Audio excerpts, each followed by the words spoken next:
05905239.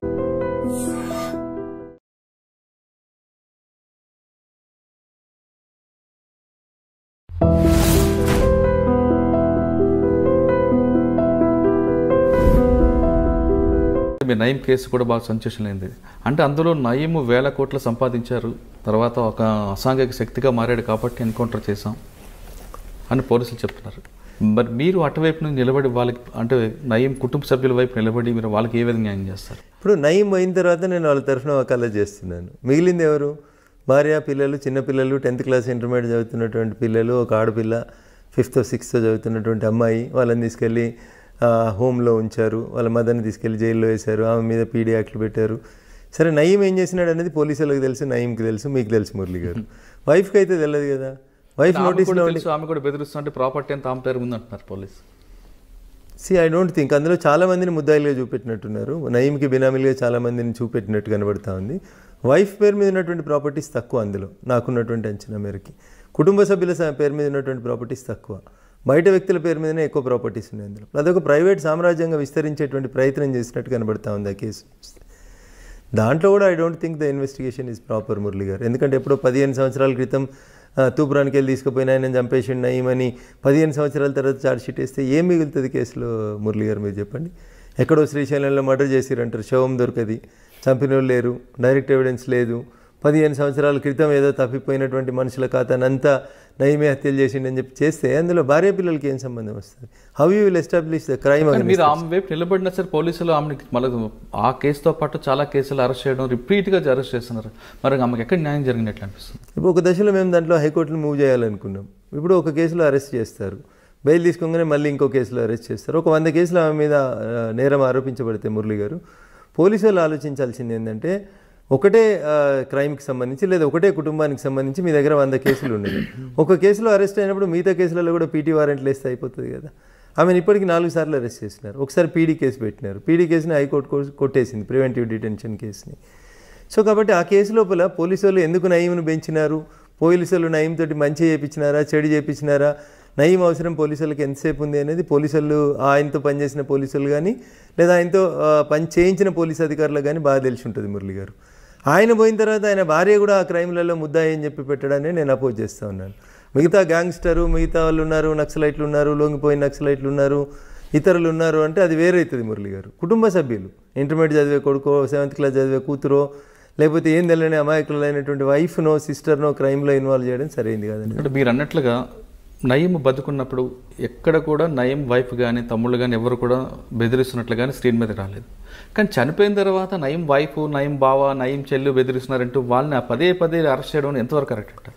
ఇప్పుడు ఏం చేయాలో తెలియక తప్పనిసరి పరిస్థితులలో ఎవరినో ఒకరిని ముద్దాయం చేయడం తప్ప ఏం లేదు అందులో మురళి గారు. కానీ వాళ్ళకి మానసిక క్షోభ ఉంటుంది కదా. అదే చెప్తా ఉన్నాను నేను మీకు. అక్కడ వాళ్ళు నష్టపోతూ ఉన్నారు తప్ప నయీం బతుకున్నప్పుడు జరిగినటువంటి నేరాలు ఏమైనా ఉంటే వాటి మీద నయీం బాధ్యుడు అవుతాడు. నయీంతో పాటు ఇంకెవరైనా క్రైమ్ చేసి ఉంటే వాళ్ళు బాధ్యులు అవుతారు. ఆయన పోయిన తర్వాత ఆయన కుటుంబ సభ్యుల్ని అరెస్ట్ చేయడం అనేది అన్యాయం. అందులోపల చెల్లె చేసింది, అక్క చేసింది, చెల్లెకి నడవరాదు, అక్కకు పరిగెత్తరాదు, తమ్ముడు లేనే లేడు, తమ్ముడిని నక్సలైట్లే చంపేసినారు. ఇంకేముంటుంది అక్కడ కేసులో? ఏం బలం ఉంటుంది? 84 years ఉన్న ముసలిళ్ళని కూడా తెచ్చి రిమాండ్ చేసుడు, దానివల్ల ఏం సాధించగలుగుతారు మురళి గారు? వాళ్ళ మీద మీరు పిటిషన్ వేయచ్చు కదా. వేస్తూ ఉన్నాం కానీ కోర్టులు కూడా నయీం కేసు అనేసరికి కొంచెం మీకు తెలుసు కదా మురళి గారు, భయపడతా ఉంటారు, ఓపిక వినాలంటారు, టైం తీసుకోండి అంటారు. ఒక్కొక్క బెయిల్ పిటిషన్ రావడానికి 3 నెలలు 6 నెలలు పడతా ఉంది. గొప్పతనం ఏంటంటే మన పీడీ కేసులన్నీ కొట్టేయడం జరిగింది హైకోర్టు. దట్ ఈస్ మరొకసారి నయీం తెరపైకి వచ్చాడు. నయీం సంబంధించిన వేల కోట్ల ఆస్తులు ఉన్నాయి. నయీం ఇంట్లో వంట మనిషి పేరు మీద మొత్తం ప్రాపర్టీ ఉంది అంటున్నారు. ఇప్పుడు ఈ దేశం లోపల బినామీ ఆస్తుల చట్టం ఒకటి వచ్చింది మురళి గారు. నిజంగా పోలీసు వాళ్ళు ప్రాపర్గా ఇన్వెస్టిగేట్ చేస్తే అవన్నీ చట్టాలను ఉపయోగించుకొని అక్కడ ఆస్తులను సీజ్ చేయడానికి స్కోప్ ఉంది వాళ్ళకి. కానీ వేగగా పోయి వాళ్ళ పేరు మీద ఉన్నటువంటి ఇండ్లను వాటిని మేము సీజ్ చేస్తామని అంటే దాని చట్టం ఒప్పుకోదు కదా. పోలీసు వాళ్ళకి ప్రైవేట్గా వెళ్ళి ప్రాపర్టీస్ని సీజ్ చేసేటువంటి రైట్ లేదు కాబట్టి ఆ కేసు కోర్టులో నిల్చోలేకపోతా ఉందనేది నాకున్నటువంటి లాజికల్ ఆర్గ్యుమెంట్. అందులోపల ఇల్లు సీజ్ చేసినామంటారు, ఎట్లా సీజ్ చేస్తారు? ఏ సెక్షన్ కింద సీజ్ చేస్తారు? మీరు ఏం కేసులు పెట్టిరు వాళ్ళ మీద? బినామీ ప్రాపర్టీ చట్టం పెట్టినరా, లేకపోతే మనీ లాండరింగ్ పెట్టినరా? ఏ కేసు కింద నీకు ఇల్లు సీజ్ చేసే అధికారం పోలీసులకు ఉంది భారతదేశంలో? చెప్పండి. ప్రాపర్టీ సీజ్ చేసే రైట్ పోలీసులకు ఎక్కడుంది? ఏ చట్టం కింద సీజ్ చేస్తారు? దానికి ఆన్సర్ లేదు. వాళ్ళకి కూడా తెలుసు కేసు పోతాదని, కానీ ఇప్పుడున్న ప్రజలు బట్టి చేశారని అనుకోవచ్చా మనం? అంతే టెంపరీగా ఆ రోజు జనంలో ఒక రకమైనటువంటి అది క్రియేట్ చేయడానికి చేస్తున్నటువంటిది తప్ప అందులో శాంక్టిటీ పెద్దగా ఏం కనబడట్లేదు మురళి గారు. ఆ కేసులలో బలం ఉన్నట్టు నేనైతే ఫీల్ కావట్లేదు. దిశ కేసులో నిందితులకి ఎన్కౌంటర్ చేయడం అనేది కరెక్టా కాదా? ఒకటి అంటే మానవాద కోణంలో చూసుకుంటే ఎన్కౌంటర్ కరెక్ట్ అనుకుంటే, మీ వైపు నుంచి చూస్తుంటే లీగల్గా అది కరెక్టా కాదా అనే విషయాలు చెప్పే ముందు ఒకసారి మీ జర్నలిజం నుంచి ఇప్పటివరకు చిన్న అంటే ఒక సామాన్య నిరుపేద కుటుంబం నుంచి వచ్చినటువంటి మేము అనేక కష్టాలను చూస్తూ సమాజంలో ఎదుగుతూ వచ్చిన మురళి గారు. పేద ప్రజలకు కష్టం వస్తే అండగా నిల్చోవలసినటువంటి ఈ వ్యవస్థలో, అది పోలీస్ వ్యవస్థన, న్యాయ వ్యవస్థన, రాజకీయ వ్యవస్థన, ఏ వ్యవస్థ కూడా పేదోడి కష్టాన్ని పట్టించుకోలేనటువంటి పరిస్థితులు, అమాయకులైనటువంటి రైతులు పడుతున్న ఇబ్బందులు, సామాన్యుడైనటువంటి తెలంగాణ ప్రజానికానికి కలుగుతున్నటువంటి ఇబ్బందుల్ని గమనంలోకి తీసుకున్నప్పుడు ఒక దశలో పోలీస్ కావాలని, ఒక దశలో వకీల్ కావాలని, ఒక దశలో రాజకీయ నాయకుడు అయితేనే ఎక్కువ సెక్షన్ ఆఫ్ పీపుల్కి న్యాయం చేస్తామేమో అనేటువంటి ఆశతోటి రకరకాలైనటువంటి వృత్తుల్ని మారుస్తూ చివరికి రాజకీయమే నా వృత్తిగా సెటిల్ అయినప్పటికీ కూడా ఇప్పటికీ పలు దఫాలుగా మీరు అడిగినప్పుడు అనేక కేసులలో ఒక అడ్వకేట్గా ఉండి కొంతవరకు అక్కడ బాధిత కుటుంబాలకి న్యాయం చేయాలనేటువంటి ఒక ఆలోచన ఉంది. అన్ని చోట్లలో పోలీసులు తప్ప అన్ని చోట్లలో పోలీసులు రైటా అంటే పోలీసులలో కూడా మంచి వాళ్ళు ఉన్నారు మురళి గారు, చెడ్డ వాళ్ళు కూడా ఉన్నారు. సో దిశ ఎన్కౌంటర్ జరిగినటువంటి మొదటి 1-2 రోజులలో ప్రజల నుంచి వచ్చినటువంటి ఉత్సాహం, స్పందన చూస్తే ఈ దేశంలో ఏదో వ్యవస్థలు విఫలం చెందుతూ ఉన్నాయి, వ్యవస్థలు విఫలమైనాయి కాబట్టి ప్రజలలో ఒక రకమైనటువంటి ఆవేదన, ఆవేశం వస్తూ ఉంది. ప్రజలందరూ కూడా ఈ వ్యవస్థల్ని సరి చేయడానికి ఎన్కౌంటరే సరైంది అనేది భావించినారు అనేటువంటి ఒక మెసేజ్ని అటు మీడియా కానీ అక్కడ జరిగినటువంటి సంఘటనలు బట్టి కానీ మనం గమనించి విషయం వెళ్ళే ముందు మీరు గతంలో చేసిన కేసుల గురించి ఒకసారి డిస్కస్ చేద్దాం. మీరు జర్నలిస్ట్గా ఉన్నప్పుడు రాసిన పటాన్చేరులో పారిశ్రామిక వాడల మీద జరిగిన విషయంతో పాటు మీరు అడ్వకేట్. ఇప్పుడు అక్కడ నేను మొదటి నుంచి కూడా మురళి గారు చిన్న కుటుంబం నుంచి వచ్చిన కాబట్టి మానవతా హృదయంతో స్పందించడం కొంచెం అలవాటు అయింది నాకు. ఈనాడు రిపోర్టర్గా నేను పనిచేసేటప్పుడు మురళి గారు ఒక చిన్న సంఘటన చెప్తాను మీకు, హృదయ విదారకరమైనటువంటి సంఘటన. పటాన్చేరు అంటేనే కాలుష్యానికి కాసారంగా మారింది, మీరు చూసారు. పోచారం అనేటువంటి ఒక గ్రామంలో ఒక తల్లికి 14 సార్లు అబార్షన్లు అయినాయి మురళి గారు. ఏంది అంటే ఆ గ్రామం, పోచారం అనే గ్రామం నక్కవాగు తలాపునే ఉంటుంది. ప్రతి పరిశ్రమ విడుదల చేసినటువంటి రసాయనాలని నక్కవాగులో లోపలికి పర్కులేట్ అయ్యి భూమి లోపలికి, అసలు ఆ పోచారం అనేటువంటి విలేజ్ లోపల జనజీవనం అతలాకుతలమైనప్పుడు నక్కవాగు గురించి సంబంధించినటువంటి అనేక public interest litigation petitions move చేస్తే నాడు జస్టిస్ జీవన్ రెడ్డి గారు చెప్తారు, పటాన్చెరులో ఉన్నటువంటి నక్కవాగు చచ్చిపోయింది అన్నారు. అంటే దాని నీరు దేనికి ఉపయోగకరం కాదు అన్నారు. ఇంకో దశ లోపల సుదర్శన్ రెడ్డి గారు అనుకుంటే దాన్ని మినీ చెర్నోబిల్గా డిక్లేర్ చేసినటువంటి పరిస్థితి వచ్చింది పటాన్చెరుకి. సుప్రీంకోర్టే జోక్యం చేసుకొని పటాన్చెరు చుట్టూ ఉన్నటువంటి కొన్ని గ్రామాలకి ఉచితంగా రక్షిత మంచినీరు ఇవ్వాలని చెప్పి ఆర్డర్ ఇచ్చేటువంటి పరిస్థితికి వచ్చింది. సో అట్లా కాలుష్యానికి వ్యతిరేకంగా మొదలైనటువంటి మా పంచాయతీ పేద ప్రజలకు అనుకూలంగా ఉండేటువంటి అనేక సమస్యల్ని పోరాడాల్సి వచ్చింది. రామచంద్రపురం మండలం బండ్లగూడ అని ఇంకో గ్రామం ఉంటుంది మురళి గారు. ఏ బ్లూ బేబీ ఈజ్ బార్న్. జనరల్గా మనిషి ఎందుకు ఇట్లా ఉంటాడు, మనిషి రక్తం ఎందుకు ఎర్రగా ఉంటుంది అంటే హీమోగ్లోబిన్ ఉంటే, బ్లడ్లో హీమోగ్లోబిన్ ఉంటుంది కాబట్టి మనిషి రక్తం ఎరుపుగా ఉంటుంది మురళి గారు. కానీ బండ్లగూడలో ఒక తల్లికి పుట్టినటువంటి బిడ్డ నీలి రక్తంతో పుట్టింది. సో కొద్ది రోజులకే చనిపోయింది పాప. దాని మీద జరిగినటువంటి ప్రయోగాలలో తెలిసింది ఏంటంటే ఆ పాప రక్తంలో హీమోగ్లోబిన్ ప్లేస్ లోపల సీసం అక్యుములేట్ అయింది, లెడ్ వచ్చింది. ఎక్కడి నుంచి వచ్చింది లెడ్? బండ్లగూడ చుట్టుపక్కల ఉన్నటువంటి మనుషులందరూ రక్తం శాంపుల్స్ తీసుకొని చూస్తుంటే వారి బ్లడ్ లోపల లెడ్ పర్సెంటేజ్ పెరుగుతుంది అనేది సైంటిస్టులు గమనించినారు. ఎక్కడి నుంచి వచ్చింది? ఆ చుట్టుపక్కల ఉన్నటువంటి కెమికల్ కంపెనీస్ అన్ని యాసిడ్స్ని వాడి, స్టీల్ ఇండస్ట్రీస్ అన్ని యాసిడ్తో కడిగి స్టీల్ని ప్యూరిఫై చేస్తున్న పరిణామ క్రమంలో యాసిడ్ని భూమిలోకి పర్క్యులేట్ చేస్తే దానిలోంచి ఆ చుట్టుపక్కల ఉన్న బోర్ల ద్వారా వచ్చిన నీళ్ళల్లో అట్లా బ్లూ బేబీస్ బార్న్. సో ఇట్లా సమాజంలో ఉన్నటువంటి చిన్న చిన్న పోరాడాల్సినటువంటి సెక్షన్స్ తరఫున మాట్లాడాల్సి వచ్చినప్పుడు మాట్లాడడం మొదలుపెట్టినటువంటి నా నేచర్లో ఒక రకమైనటువంటి తిరుగుబాటుతనం, మొండితనం, గట్టిగా కొట్లాడాలనేటువంటి నేచర్ వచ్చింది. మీరు చెప్పినటువంటి షామీర్పేట ఎన్కౌంటర్ లోపల అదే ఒక రకమైనటువంటి కేసు. అంటే జర్నలిస్ట్గా మీరు ఉన్నప్పుడు చెప్పిన సమస్య మీద పోరాటం చేస్తున్న రఘునంద్ గారు అడ్వకేట్గా ఎందుకు మారాలనుకున్నారు? అప్పటికే కుటుంబ నేపథ్యం చిన్న వ్యవసాయ కుటుంబం. నా తర్వాత తమ్ముడు వకాలత్ చదవాలని ఒక ఇంట్రెస్ట్లో ఉండే. తమ్ముడి కోసం అని చెప్పి నేను ఎంట్రన్స్ ఎగ్జామ్స్కి ప్రిపేర్ అయ్యి రాసాం, ఇద్దరం కలిసి రాసాం. ఇద్దరికి ర్యాంక్ వచ్చింది, సీట్ వచ్చింది. సరే ఇద్దరం కలిసి చదివితే బాగుంటుందేమో అనే ఉద్దేశంతో అటువైపు అడుగులు వేసాం. తర్వాత అది ఒక మంచి వృత్తి, చాలామందికి న్యాయం చేయడానికి అవకాశం ఉంది. చాలామంది భయపడతారు పోలీసు వాళ్ళని చూస్తే, కానీ చట్టం తెలియకపోవడం వల్లనే ఈ భయాలు వస్తూ ఉన్నాయి. చట్టాన్ని ఇంకొంచెం కామన్ మ్యాన్ తీసుకెళ్లాలని అనుకున్నప్పుడు లీగల్ లిటరసీ క్యాంపులు, రకరకాలైనటువంటి అవేర్నెస్ క్యాంప్స్ కోసం వకాలత్లో జాయిన్ అయ్యాం. రిపోర్టర్గా చేసినా, అడ్వకేట్గా చేసినా, ఏది చేసినా జన బాహల్యం కోసం, జనం కోసం, జనంలో అవేర్నెస్ కోసమే పనిచేస్తూ వచ్చినటువంటి పరిణామక్రమం. సో క్రిమినల్ సైడ్ ప్రాక్టీస్లోకి వచ్చిన తర్వాత ఈ రాష్ట్రంలో సంచలనం చెందిన అనేక క్రిమినల్ కేసులు. అంటే ఫస్ట్ కేసు ఒకటి చెప్పండి. నేను చేసిన మొట్టమొదటి మర్డర్ కేసు రామచంద్రపురంలో చెరువు కట్ట, ఒకటి రాయసముద్రం అనే ఒక చెరువు కట్ట ఉంటుంది మురళి గారు. ఇద్దరు ఫ్రెండ్స్ కలిసి సాయంత్రం 4 గంటలకి మూడు బీర్ బాటిల్ తెచ్చుకుంటారు. 2 బీర్ బాటిల్ ఇద్దరు తాగిన తర్వాత 3వ బీర్ బాటిల్ ఎవరు తాగాలనే పంచాయతీ వచ్చినప్పుడు అంతకుముందే తాగిన బీర్ బాటిల్తో కలిసి ఇంకొక మిత్రుని పొడి చేస్తాడు పగలగొట్టేసి. That is my first criminal murder case in 1998 if I'm not wrong. So అప్పటికే చాలామంది భయపెట్టించినారు, ఏందిరా అట్లాంటి కేసులు చేస్తా ఉన్నావు, ప్రాక్టీస్లోకి వచ్చిన తొలి రోజులలోనే ఇట్లాంటి సెన్సేషనల్ కేసులు చేస్తే మనకి ఇబ్బంది అవుతుంది అని చెప్పి చాలామంది మిత్రులు చాలా భయపెట్టించారు. అది ప్రాక్టీస్కి వచ్చిన తొలి రోజులు. అప్పటి నుంచి కూడా నాకు ఏదైనా ఛాలెంజ్గా తీసుకోవడం, మొండిగా పనిచేయడం ఇష్టం కాబట్టి అక్కడ నుంచి స్టార్ట్ అయిన కేసులో మీరు అక్యూజ్డ్ వైపు ఉన్నారా? అక్యూజ్డ్ వైపు. అంటే అక్యూజ్డ్ ఏ విధంగా బయట తీసుకొచ్చారు? ఇంకా అదేముంటుంది సార్, పోలీస్ ఇన్వెస్టిగేషన్స్ ఎట్లుంటాయి మీకు తెలియదే ఉంటుంది మురళి గారు. 100 పనొత్తిళ్ళు ఉంటాయి వాళ్ళకి. శవం అక్కడే ఉంటుంది, శవం తీసుకొస్తారు, బాటిల్ తీసుకొస్తే బండ తీసుకురారు. అక్కడ ఫోరెన్సిక్ సైన్స్ ల్యాబొరేటరీకి పంపాల్సిన అంశాలు అనేకం ఉంటాయి. మన పోలీసింగ్కి, మన ఇన్వెస్టిగేషన్కి, ఇతర దేశాల్లోని ఇన్వెస్టిగేషన్కి నేను మొదటి నుంచి కూడా చెప్తుంది అది ఒకటే మురళి గారు. ఒక ఎఫ్ఐఆర్ రిజిస్టర్ అయితే ఛార్జ్షీట్ ఫైల్ చేసేదాకా ఆ ఐఓకి వేరే డ్యూటీ ఇవ్వద్దు అనేది నా వాదన, నా విజ్ఞప్తి, నా డిమాండ్ కూడా. ఎందుకంటే ఒక్కొక్క క్రైమ్లో ఒక్కొక్క రకమైనటువంటి ఇన్వెస్టిగేషన్ చేయాలి మురళి గారు. ఏదైనా ఒక మేజర్ క్రైమ్ జరిగింది అనుకోర్రి, గంట సేపు కాగానే మీడియా వస్తుంది, పొలిటికల్ లీడర్లు వస్తారు, మాబ్ గ్యాదరింగ్ వస్తుంది, వేల మంది జమ అవుతారు, మీకు సీన్ డిస్టర్బ్ అయిపోతుంది.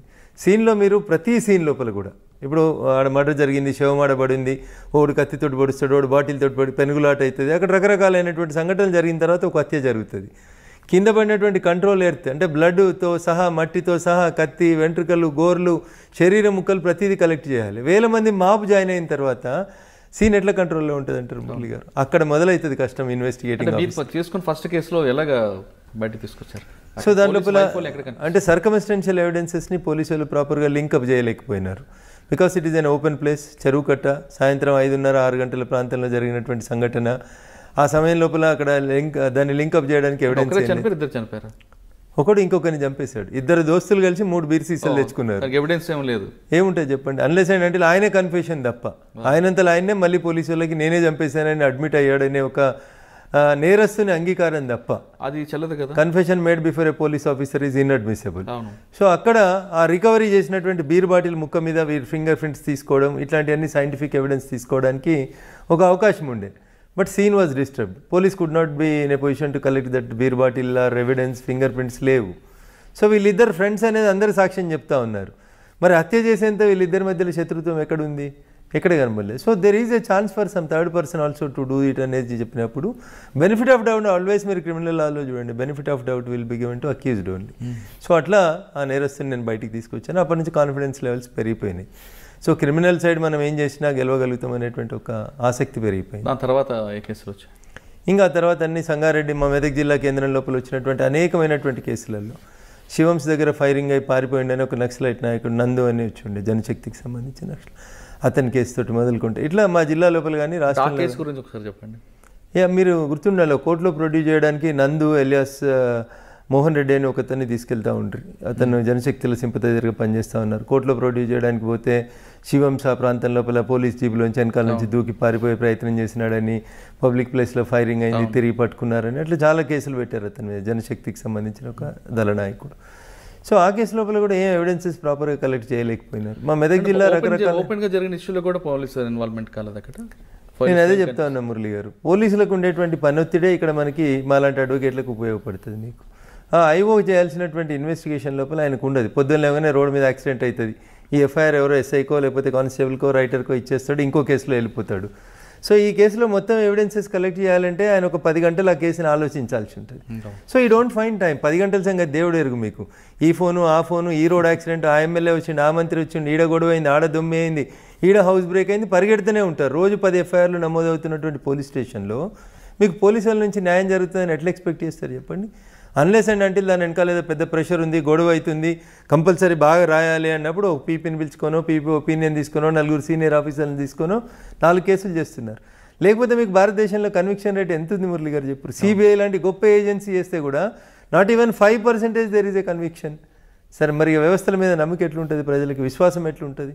మోరల్ కన్విక్షన్స్ పడతా ఉన్నట్టుగా. ఆ కేసు తర్వాత నెక్స్ట్ సో ఆ పరిణామ క్రమంలో మా జిల్లాలో చాలా నక్సల్స్ మూవ్మెంట్ జరిగి ఉండే. అప్పుడు చాలామంది నక్సలైట్లు ప్రజల్ని చంపడం, ప్రజల నుంచి రివోల్ట్ రావడం, ఇట్లాంటి చాలా కేసులు జరుగుతూ ఉంటున్నప్పుడు చాలా కేసులు చేసినాం మురళి గారు. మీరు అట్లా సడన్గా 25 years ఆఫ్ ప్రాక్టీస్లో అనేక రకాలైనటువంటి కేసులు మా జిల్లాలో. మీరు చేస్తున్న అన్ని కేసుల తర్వాత రఘునంద్ గారి పేరు షామీర్పేట ఎక్స్చేంజ్ ఆఫ్ ఫైర్ మీద మరొకసారి మారబోగింది.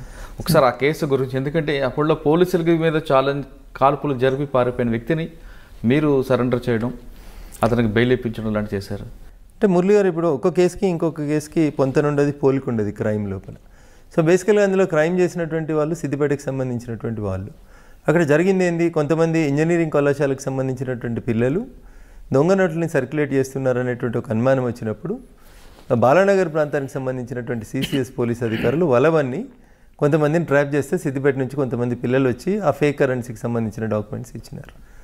దాన్ని తయారు చేస్తున్నటువంటి ఒక వ్యక్తిని మళ్ళీ పిలవడానికని పోలీసు వాళ్ళు ట్రాప్ చేసినారు. ట్రాప్ చేసి రమ్మన్నప్పుడు వాడికి ఎందుకో డౌట్ వచ్చి వాడు ఇంకో 2-3 స్నేహితులను తీసుకొని కారులో వచ్చి షామీర్పేట ప్రాంతంలో ఉన్నారు. ఈవినింగ్ ఇట్ అబౌట్ 5:45-6 ఆ ప్రాంతంలో.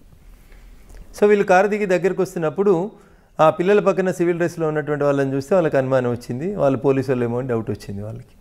ఈ లోపలనే పోలీసు వాళ్ళు వీళ్ళని చుట్టుముట్టడం జరిగింది. అక్కడ ఎక్స్చేంజ్ ఆఫ్ ఫైర్ ఏం జరగలేదు నాకు తెలిసి. ఆ దొంగ నోట్లు తయారు చేస్తాడని ఆరోపణ ఎదుర్కొంటున్నటువంటి వ్యక్తి ముస్లిం.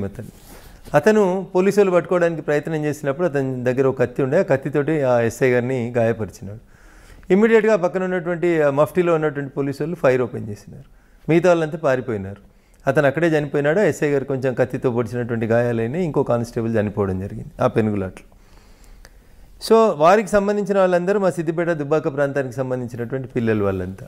నేను అప్పటికే ఒకసారి దుబ్బాక నుంచి ఎమ్మెల్యేకి పోటీ చేస్తున్నాను. క్రిమినల్ సైడ్ కొంచెం బాగా ప్రాక్టీస్ చేస్తానని పేరున్న అడ్వకేట్ని. సో అప్పుడు హైదరాబాద్ పోలీస్ కమిషనర్ రంగారెడ్డి సైబరాబాద్ ప్రాంతానికి వస్తుంది. సైబరాబాద్ పోలీస్ కమిషనర్గా ఉన్నటువంటి ఆఫీసర్ కొంచెం స్ట్రిక్ట్ అని, ఎన్కౌంటర్ చేస్తారని, ఇట్లా రకరకాలైనటువంటి ఊహాగానాలు జరుగుతున్నటువంటి తరుణంలోనే ఒక ఎన్కౌంటర్ అయింది శంషాబాద్ ప్రాంతం లోపల. బాగా దొంగతనాలు చేస్తాడని శివ అనేటువంటి ఒక వ్యక్తి ఎన్కౌంటర్ అప్పుడే జరిగింది. సో ఇతన్ని కూడా ఎన్కౌంటర్ చేస్తాడనేటువంటి భయాందోళనలు ఉన్నప్పుడు ఇంకా నేను నాకున్నటువంటి ప్రాక్టీస్ని, పొలిటికల్ ఇన్ఫ్లుయెన్స్ని అన్నింటిని ఉపయోగించి అతన్ని అఫీషియల్గా సరెండర్ చేసి ఎన్కౌంటర్ కాకుండా కాపాడగలను. సబ్సిక్వెంట్గా బెయిల్ మీద బయటకు వచ్చాడు. ఆ తర్వాత ఇంకా చాలా కేసులు. అంటే ఆ కేసులో అతనికి శిక్ష పడిందో బయటకు వచ్చారు? లేదు, ఇంకా ట్రయలే కాలేదు. ఇంకా పోలీసులు అక్కడ ఎన్కౌంటర్ 302 రిజిస్టర్ చేయలే counter case. Still the FIR is pending. Police చేయలేదు. పోలీసుల పద్ధతి ఏముంటుందంటే సుప్రీంకోర్టు ఎన్ని గైడ్ లైన్స్ ఇచ్చినా పోలీసులు పట్టించుకోరు మురళి గారు. మళ్ళీ ఎవరో వెళ్ళి కోర్టులో దరఖాస్తు చేసి రేపు ఆ కేసు ట్రయల్ వచ్చినప్పుడు ముద్దాయి తాలూకోలు, చనిపోయిన వాళ్ళ తాలూకోలు ఎవరో హైకోర్టుకు ఉత్తరం రాసినప్పుడు again you investigate the case అన్నప్పుడు మళ్ళీ మొదటి నుంచి గొడవ స్టార్ట్ అవుతుంది దాంట్లో. అది మీరు చేసుకున్న కేసులో ఇప్పుడు షామీర్పేట కేసులో అతను ఫేక్ కరెన్సీ తీసుకురావడం కరెక్టే, తర్వాత మీ క్లయింట్ వాళ్ళ మీద దాడి చేయడం కరెక్టే కదా. మరి ఇప్పుడు చనిపోయినటువంటి వ్యక్తి నా క్లయింట్ కాదు, బేసికల్గా కాదు. ఎవరైతే కారు తీసుకొని తన కారులో హైదరాబాద్ దాకా పోదాన్ని రమ్మని ఆ చనిపోయినటువంటి వ్యక్తి రిక్వెస్ట్ చేస్తే వచ్చినటువంటి వ్యక్తులు ఎవరైతే ఉన్నారో వాళ్ళకి ఆ దొంగ నోట్లకి సంబంధం లేదు, వాళ్ళకి క్రైమ్కి సంబంధం లేదు. వాళ్ళ క్రైమ్ చూస్తుండగానే ఆ ఫైరింగ్, ఆ ఎక్స్చేంజ్, వీళ్ళ గొడవ చూడగానే పోలీసులు అందెలగానే పారిపోయినారు వాళ్ళకి సీన్ నుంచి. బట్ అక్కడ అతను చనిపోయినాడు, ఒక కానిస్టేబుల్ చనిపోయినాడు. కాబట్టి ఎవరో ఒకరి మీద కేసు అయితే చేయాలి కదా. ఆ పారిపోయినటువంటి వ్యక్తుల మీద కేసు అయింది. So I don't feel that they are the criminals. బట్ వాళ్ళని ఎవరో ఒకరిని ఆరోపణ చేయాలి కదా. ఒక కానిస్టేబుల్ చావు కారణమైనారు, ఒక ఇతను పిల్లోడు ఒకతను సిద్దిపేట అతను చనిపోయినాడు. కంపల్సరీ కేసు, దాని కౌంటర్ కేసు రెండు ఉండాలి. కానీ ఒకటే కేసు కట్టి ఈ అబ్బాయి మీద కేసులు చేస్తూ ఉన్నారు. So that case I'm doing trial. ఇంకా ఛార్జ్షీట్ ఫైల్ కాలేదు, దాంట్లో ఫైల్ అయితే కేసు. కానీ ఆ కేసులో మీకు బాగా ఒత్తిడి వచ్చినట్లుగా తెలుస్తుంది. అంటే రెండు రకాలుగా ఒత్తిడి వచ్చింది. ఒకటి కాన్స్టిట్యున్సీలో సంబంధించినటువంటి ఒక కాస్ట్, మేజర్ కాస్ట్కి సంబంధించినటువంటి పిల్లలు వాళ్ళందరూ. కాబట్టి ఆ కాస్ట్ నుంచి ఏదో ఒక రకంగా మా పిల్లల్ని కాపాడాలనేటువంటి ఒత్తిడి ఒకవైపు నుంచి అయితే, పోలీసుల వైపు నుంచి అటువైపు మీరు ఉండొద్దు, ఇది అన్యాయం, మా పోలీసు వాళ్ళు ఇంజూర్ అయినటువంటి కేసులలో కూడా మీరు రావడం మాకు బాధాకరం అని చెప్పి తెలిసిన పోలీస్ ఆఫీసర్స్ కొందరి నుంచి కొంత ఒత్తిడి. బట్ ఒకసారి వకాలత్ తీసుకున్న తర్వాత మురళి గారు మీకు తెలియదు ఏముంది, క్లయింట్ ఈజ్ ఇంపార్టెంట్ మాకు. అట్లా తర్వాత ఇంకే కేసులు వచ్చారండి? చాలా కేసులు మురళి గారు. ఇప్పుడు నయీం కేసు వచ్చింది, డ్రగ్స్ కేసు వచ్చింది. ఈ రాష్ట్రంలో సంచలనం సృష్టించిన ప్రతి కేసు వెనకాల ఐదర్ అటో ఇటో ఎటో ఒక దిక్కు నేను వకాలత్ చేస్తూనే వస్తూ ఉన్నాను. కాకపోతే రాజకీయాల్లో ఎక్కువ యాక్టివ్గా ఉంటున్నాం కాబట్టి అన్ని కేసులలో మనం డైరెక్ట్ పక్కన పెడితే మీ నయీం కేసు కూడా బాగా సంచలనం అయింది. అంటే అందులో నయీం 1000 కోట్లు సంపాదించారు, తర్వాత ఒక అసాంఘిక శక్తిగా మారాడు కాబట్టి ఎన్కౌంటర్ చేశాం అని పోలీసులు చెప్తున్నారు. మరి మీరు అటువైపు నుంచి నిలబడి వాళ్ళకి, అంటే నయీం కుటుంబ సభ్యుల వైపు నిలబడి మీరు వాళ్ళకి ఏ విధంగా న్యాయం చేస్తారు? ఇప్పుడు నయీం అయిన తర్వాత నేను వాళ్ళ తరఫున వకాలత్ చేస్తున్నాను. మిగిలింది ఎవరు? భార్య, పిల్లలు, చిన్నపిల్లలు, 10th క్లాస్ ఇంటర్మీడియట్ చదువుతున్నటువంటి పిల్లలు, ఒక ఆడపిల్ల 5th or 6th చదువుతున్నటువంటి అమ్మాయి. వాళ్ళని తీసుకెళ్ళి హోమ్లో ఉంచారు, వాళ్ళ మదర్ని తీసుకెళ్ళి జైల్లో వేశారు, ఆమె మీద పీడీ యాక్ట్లు పెట్టారు. సరే నయీం ఏం చేసినాడు అనేది పోలీసులకు తెలుసు, నయీంకి తెలుసు, మీకు తెలుసు మురళి గారు. వైఫ్కి అయితే తెలియదు కదా. వైఫ్ నోటీస్లో ఆమె కూడా బెదిరిస్తుంటే ప్రాపర్టీ అంతా ఆమె పేరు ముందు అంటున్నారు పోలీసు. ఐ డోంట్ థింక్ అందులో చాలామందిని ముద్దాయిలుగా చూపెట్టినట్టున్నారు. నయీంకి బినామీలుగా చాలామందిని చూపెట్టినట్టు కనబడతా ఉంది. వైఫ్ పేరు మీద ఉన్నటువంటి ప్రాపర్టీస్ తక్కువ, అందులో నాకున్నటువంటి అంచనా మేరకి కుటుంబ సభ్యుల పేరు మీద ఉన్నటువంటి ప్రాపర్టీస్ తక్కువ, బయట వ్యక్తుల పేరు మీదనే ఎక్కువ ప్రాపర్టీస్ ఉన్నాయి అందులో. అదొక ప్రైవేట్ సామ్రాజ్యంగా విస్తరించేటువంటి ప్రయత్నం చేసినట్టు కనబడతా ఉంది ఆ కేసు.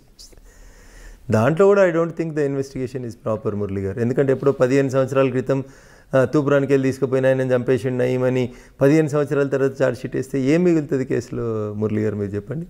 ఎక్కడో శ్రీశైలంలో మర్డర్ చేసిరంటారు, శవం దొరకది, చంపిన వాళ్ళు లేరు, డైరెక్ట్ ఎవిడెన్స్ లేదు.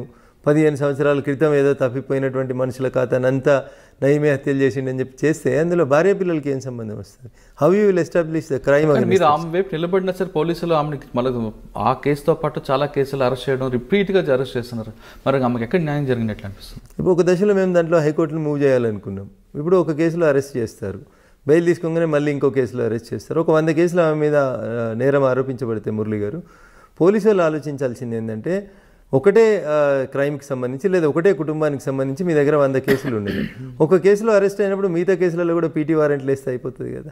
ఆమెను ఇప్పటికి 4 సార్లు అరెస్ట్ చేసినారు. ఒకసారి పీడీ కేసు పెట్టినారు, పీడీ కేసుని హైకోర్టు కొట్టేసింది, ప్రివెంటివ్ డిటెన్షన్ కేసుని. సో కాబట్టి ఆ కేసు లోపల పోలీసు వాళ్ళు ఎందుకు నయీంను పెంచినారు, పోలీసు వాళ్ళు నయీం తోటి మంచి చేయించినారా చెడు చేయించినారా, నయీం అవసరం పోలీసులకు ఎంతసేపు ఉంది అనేది పోలీసులు ఆయనతో పనిచేసిన పోలీసులు కానీ లేదా ఆయనతో పని చేయించిన పోలీసు అధికారులకు కానీ బాగా తెలిసి ఉంటుంది మురళి గారు. ఆయన పోయిన తర్వాత ఆయన భార్య కూడా ఆ క్రైమ్లలో ముద్దాయి అని చెప్పి పెట్టడాన్ని నేను అపోజ్ చేస్తూ ఉన్నాను. మిగతా గ్యాంగ్స్టరు, మిగతా వాళ్ళు ఉన్నారు, నక్సలైట్లు ఉన్నారు, లొంగిపోయిన నక్సలైట్లు ఉన్నారు, ఇతరులు ఉన్నారు అంటే అది వేరే అవుతుంది మురళి గారు. కుటుంబ సభ్యులు, ఇంటర్మీడియట్ చదివే కొడుకో, 7th క్లాస్ చదివే కూతురో, లేకపోతే ఏం తెలియని అమాయకులైనటువంటి వైఫ్నో సిస్టర్నో క్రైమ్లో ఇన్వాల్వ్ చేయడం సరైంది కాదండి. అంటే మీరు అన్నట్లుగా నయీం బతుకున్నప్పుడు ఎక్కడ కూడా నయీం వైఫ్ కానీ తమ్ముళ్ళు కానీ ఎవరు కూడా బెదిరిస్తున్నట్లు కానీ స్క్రీన్ మీద రాలేదు. కానీ చనిపోయిన తర్వాత నయీం వైఫ్, నయీం బావ, నయీం చెల్లు బెదిరిస్తున్నారంటూ వాళ్ళని పదే పదే అరెస్ట్ చేయడం ఎంతవరకు కరెక్ట్ అంట? ఇప్పుడు ఏం చేయాలో తెలియక తప్పనిసరి పరిస్థితులలో ఎవరినో ఒకరిని ముద్దాయం చేయడం తప్ప ఏం లేదు అందులో మురళి గారు. కానీ వాళ్ళకి మానసిక క్షోభ ఉంటుంది కదా. అదే చెప్తా ఉన్నాను నేను మీకు. అక్కడ వాళ్ళు నష్టపోతూ ఉన్నారు తప్ప నయీం బతుకున్నప్పుడు జరిగినటువంటి నేరాలు ఏమన్నా ఉంటే వాటి మీద నయీం బాధ్యుడు అవుతాడు. నయీంతో పాటు ఇంకెవరైనా క్రైమ్ చేసి ఉంటే వాళ్ళు బాధ్యులు అవుతారు. ఆయన పోయిన తర్వాత ఆయన కుటుంబ సభ్యుల్ని అరెస్ట్ చేయడం అనేది అన్యాయం. అందులోపల చెల్లె చేసింది, అక్క చేసింది, చెల్లెకి నడవరాదు, అక్కకు పరిగెత్తరాదు, తమ్ముడు లేనే లేడు, తమ్ముడిని నక్సలైట్లే చంపేసినారు. ఇంకేముంటుంది అక్కడ కేసులో? ఏం బలం ఉంటుంది? 84 years ఉన్న ముసలిళ్ళని కూడా తెచ్చి రిమాండ్ చేసుడు, దానివల్ల ఏం సాధించగలుగుతారు మురళి గారు? వాళ్ళ మీద మీరు పిటిషన్ వేయచ్చు కదా. వేస్తూ ఉన్నాం కానీ కోర్టులు కూడా నయీం కేసు అనేసరికి కొంచెం మీకు తెలుసు కదా మురళి గారు, భయపడతా ఉంటారు, ఓపికగా వినాలంటారు, టైం తీసుకోండి అంటారు. ఒక్కొక్క బెయిల్ పిటిషన్ రావడానికి 3 నెలలు 6 నెలలు పడతా ఉంది. గొప్పతనం ఏంటంటే మన పీడీ కేసులన్నీ కొట్టేయడం జరిగింది హైకోర్టు. దట్ ఈస్ మరొకసారి నయీం తెరపైకి వచ్చాడు. నయీం సంబంధించిన 1000 కోట్ల ఆస్తులు ఉన్నాయి. నయీం ఇంట్లో వంట మనిషి పేరు మీద మొత్తం ప్రాపర్టీ ఉంది అంటున్నారు. ఇప్పుడు ఈ దేశం లోపల బినామీ ఆస్తుల చట్టం ఒకటి వచ్చింది మురళి గారు. నిజంగా పోలీసు వాళ్ళు ప్రాపర్గా ఇన్వెస్టిగేట్ చేస్తే అవన్నీ చట్టాలను ఉపయోగించుకొని అక్కడ ఆస్తుల్ని సీజ్ చేయడానికి స్కోప్ ఉంది వాళ్ళకి. కానీ వేగగా పోయి వాళ్ళ పేరు మీద ఉన్నటువంటి ఇండ్లను వాటిని మేము సీజ్ చేస్తామని అంటే దాని చట్టం ఒప్పుకోదు కదా. పోలీసు వాళ్ళకి ప్రైవేట్గా వెళ్ళి ప్రాపర్టీస్ని సీజ్ చేసేటువంటి రైట్ లేదు కాబట్టి ఆ కేసు కోర్టులో నిల్చోలేకపోతా ఉందనేది నాకు ఉన్నటువంటి లాజికల్ ఆర్గ్యుమెంట్. అందులోపల ఇల్లు సీజ్ చేసినామంటారు, ఎట్లా సీజ్ చేస్తారు? ఏ సెక్షన్ కింద సీజ్ చేస్తారు? మీరు ఏం కేసులు పెట్టిరు వాళ్ళ మీద? బినామీ ప్రాపర్టీ చట్టం పెట్టినరా, లేకపోతే మనీ లాండరింగ్ పెట్టినరా? ఏ కేసు కింద నీకు ఇల్లు సీజ్ చేసే అధికారం పోలీసులకు ఉంది భారతదేశంలో? చెప్పండి. ప్రాపర్టీ సీజ్ చేసే రైట్ పోలీసులకు ఎక్కడుంది? ఏ చట్టం కింద సీజ్ చేస్తారు? దానికి ఆన్సర్ లేదు. వాళ్ళకి కూడా తెలుసు కేసు పోతుందని, కానీ ఇప్పుడున్న ప్రెజర్ బట్టి చేశారని అనుకోవచ్చా మనం? అంతే, టెంపరీగా ఆ రోజు జనంలో ఒక రకమైనటువంటి అది క్రియేట్ చేయడానికి చేస్తున్నటువంటిది తప్ప అందులో శాంక్టిటీ పెద్దగా ఏం కనబడట్లేదు మురళి గారు. ఆ కేసులలో బలం ఉన్నట్టు నేనైతే ఫీల్ కావట్లేదు. ఓకే, నయీం కేసు తర్వాత మీరు ఇంకా డ్రగ్స్ కేసుకు వచ్చినప్పుడు మీరు చూసినారు. డ్రగ్స్ కేసు లోపల కూడా సినిమా ఇండస్ట్రీ మీద పలు ఆరోపణలు. బేసికల్గా అక్కడ ఇన్వెస్టిగేషన్ జరగాల్సింది స్కూళ్ళలో చిన్నపిల్లలకి డ్రగ్స్ ఎట్లా వచ్చినాయి అనేది ఇన్వెస్టిగేట్ చేయాల్సిన కేసుని దాన్ని తీసుకెళ్ళి ఎవరో సినిమా వాళ్ళు సప్లై చేసారని, సినిమాకి వెళ్ళి నిర్మాతలకి వెళ్ళి హీరోలకి వెళ్ళి హీరోయిన్లు, దాన్ని ఏదో సంచలనమైనటువంటి కేసుగా డైవర్ట్ చేసేటువంటి ప్రయత్నం చేసారు తప్ప మొదట మనకు అనుమానం వచ్చింది మీడియాలో వచ్చింది ఎక్కడ వచ్చింది? స్కూల్ పిల్లలకి డ్రగ్స్ ఎక్కడి నుంచి వస్తున్నాయి అనేది ఒక కార్పొరేట్ స్కూల్ దగ్గర అమ్ముతున్నారు అనేది బేసికల్గా ఇష్యూ స్టార్ట్ అయింది మనకి. దాన్ని ఆ దిశగా డ్రైవ్ చేయకుండా దాన్ని తీసుకెళ్ళి సినిమా ఇండస్ట్రీకి లింక్ చేసి సినిమా ఇండస్ట్రీలో కొంతమంది పెద్దవాళ్ళకి లింక్ చేసి దాని ద్వారా ఏదో చేసుకున్నారని డబ్బులు పెద్ద మొత్తంలో చేసినాయని ఇట్లాంటి వాటిల్లో అక్కడ కూడా నేను అపోజ్ చేసింది ఎప్పుడు మురళి గారు పోలీస్ స్టేషన్కి పిలిచి మీ గోర్లు ఇవ్వండి, మీ వెంట్రుకలు ఇవ్వండి, మీ రక్త నమూనాలు ఇవ్వండి అని 10వ అంతస్తులో కూర్చోబెట్టి చుట్టూ 10 మంది పోలీస్ అధికారులు నిల్చొని తీసుకునే రైట్ మీకు ఎక్కడుంది అని అడిగిన నేను మురళి గారు. అక్కడ నేను ప్రశ్నించిన నేను పోలీసులు తప్పు చేసినప్పుడు సార్ మీరు చేస్తుంది తప్పు అని అంటున్నా నేను. అంతకుమించి మీరు ఇన్వెస్టిగేషన్ చేయొద్దని నేను ఎప్పుడు చెప్పలేదు. ఏ చట్ట ప్రకారం నువ్వు అది తీసుకుంటున్నావు, హెయిర్ తీసుకోవాలని నువ్వు అనుకున్నావు. సో ఈ గివ్ హిమ్ ఏ నోటీస్, ఆయనకు నోటీస్ ప్రొసీజర్ ఏం చెప్పింది కోర్టు ప్రొసీజర్ ప్రకారం unless and until drunk and డ్రైవ్లో తప్ప మిమ్మల్ని తీసుకెళ్ళి టెస్ట్లు చేయించి మిమ్మల్ని మీ శరీరంలోంచి ఆల్కహాల్ ఉందా లేదా అని చెప్పి టెస్ట్ చేసేటువంటి పరిస్థితి మీకు డ్రంక్ అండ్ డ్రైవ్ కేసులలో మినహా పోలీసు వాళ్ళకి మీ శరీరంలోంచి ఒక భాగం తీసుకొని పోయే అధికారం ఎక్కడిది? గోర్లు ఎక్కడికి వెళ్ళి తీసుకుంటారు, వెంట్రుకలు ఎట్లా తీసుకుంటారు? తీసుకోమని నీకు చట్టం చెప్తే ఏ చట్ట ప్రకారం తీసుకుంటున్నావు నాకు నోటీస్ ఇవ్వమని అడిగా నేను. సో అక్కడి నుంచి ఈ మొండితనం ఈ గొడవలు స్టార్ట్ అవుతున్నట్టు కనబడుతుంటుంది మురళి గారు. దాంట్లో కూడా హైకోర్టు అదే చెప్పింది, మేము కేసు ఫైల్ చేసిన తర్వాతనే మీరు ఎవరిని పిలిచినా వాళ్ళ కాన్సెంట్ లేకుండా వాళ్ళ శరీరంలోని ఏ పార్ట్ కూడా తీసుకోవద్దు అని చెప్పింది. అది నేచురల్ జస్టిస్ మురళి గారు. అది అక్కడే గొడవ స్టార్ట్ అవుతుంది. ఆ కేసులో అంత హైప్ తీసుకొచ్చిన పోలీస్ ఆఫీసర్స్ అంటే ఎక్సైజ్ డిపార్ట్మెంట్ తర్వాత ఛార్జ్ షీట్ వేసిన అంత పెద్ద ప్రయోజనం కనిపించట్లేదు. ఏం పర్లేదు, కొండందవి ఎల్కను కూడా పట్టలేకపోయినారు మురళి గారు. నేను అదే చెప్తా ఉన్నా మీకు.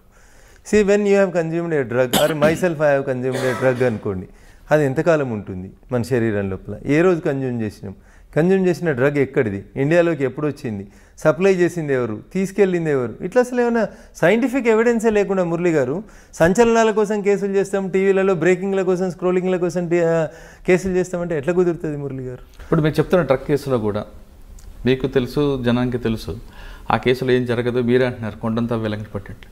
కానీ వాళ్ళకి జరగాల్సిన డ్యామేజ్ ఆల్రెడీ జరిగింది కదండి. సో లాభం జరిగిందా దానివల్ల నష్టం జరిగిందా అనేది నేను ఇప్పుడే చెప్పలేను సార్ మీకు.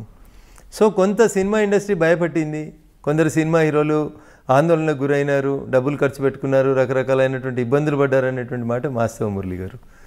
సో ఒక కేసుని కప్పిపుచ్చడానికి మీరు అప్పుడు తెలంగాణ రాష్ట్రంలో జరిగిన 1, 2, 3, 4 కేసులని వరుసగా చూస్తే ముందు డ్రగ్స్, తర్వాత నయీము, ఆ తర్వాత మియాపూరు, ఇట్లా ఒకటి తర్వాత ఒకటి ఒక గీతని తుడపకుండా దాని పక్కన ఒక పెద్ద గీత గీసి ఈ గీతని పక్కకి జరిపినట్టు కంటిన్యూస్గా వస్తున్నటువంటి ఆ క్రైమ్లకు సంబంధించినటువంటి సంఘటనల్ని పక్కదారి పట్టించడానికే ఒకదాని తర్వాత ఒక సంఘటనని బయటికి తీసుకొచ్చినట్టు కనబడుతుంది తప్ప ఏ ఒక్క సంఘటనలన్నా చివరిదాకా ఇన్వెస్టిగేషన్ కొనసాగి దోషుల్ని కోర్టు ముందు నిలబెట్టి ఒక్క కేసు చూపెట్టండి సార్ మీరు. అదే మీరు చెప్తున్నారు ఒక కేసు కూడా ఓటుకు ఏది లేదు. మియాపూర్ భూములు సార్ నిజామాబాద్లో మీరు చూసినారు, అక్కడ బార్డర్ దగ్గర చెక్ పోస్ట్ దగ్గర 250 కోట్లు దొంగ రిసిప్ట్లు ఇచ్చినారని, సేల్స్ ట్యాక్స్లు కమర్షియల్ ట్యాక్స్లలో పెద్ద కుంభకోణం జరిగిందని, సిఐడి ఎంక్వైరీ అవుతుందని, ఇది అవుతుందని, ఏది కానీ మీరు చెప్పండి. సంచలనం కోసమే చేసిరు తప్ప whether anybody is properly penalised or whether anybody is properly charge sheeted అనేది ఒక కేసు చెప్పండి సార్ నాకు.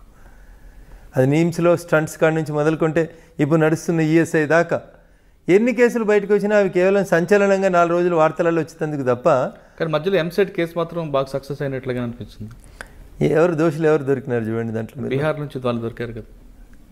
I don't think they are the original culprits sir. ఇంకా తెలంగాణలో ఉన్నటువంటి అసలు పెద్ద మనుషులను అయితే బయటికి తెచ్చినట్టు నేను అనుకోవట్లేదు సార్. అందులో కూడా అంటే వీటితో పాటు ఇంకేం కేసులు చేశారు?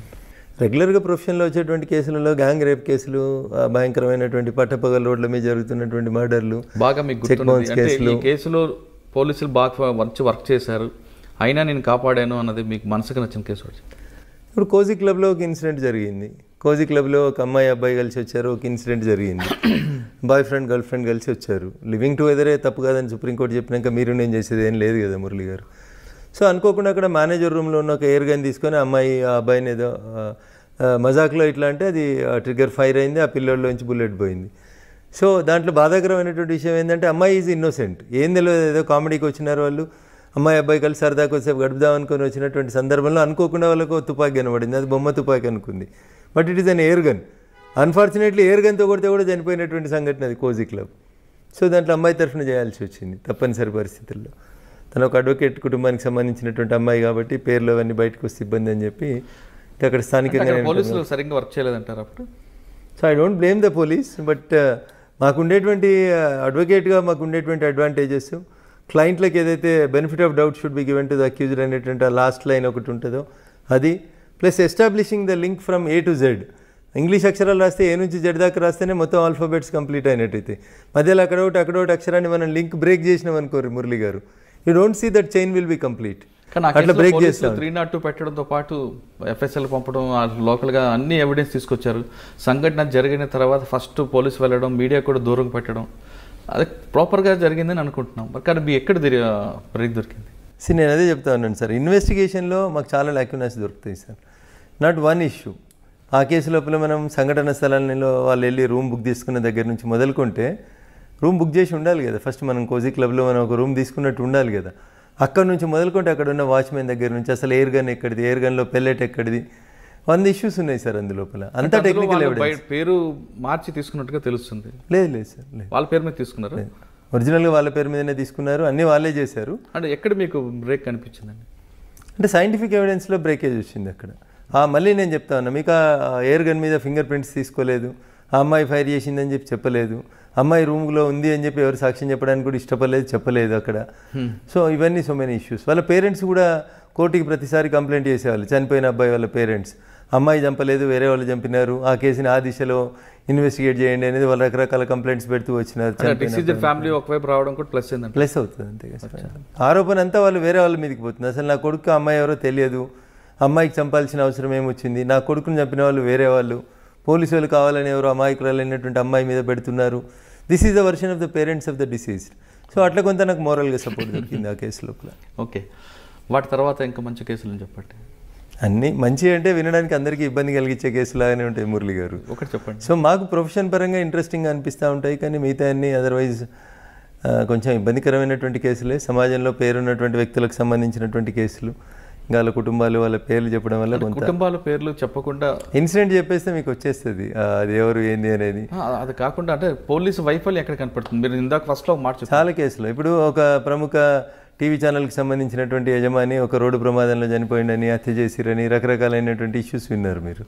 దాంట్లో ఏం జరిగింది మళ్ళీ మీకు ఫైనల్గా వచ్చేసరికి?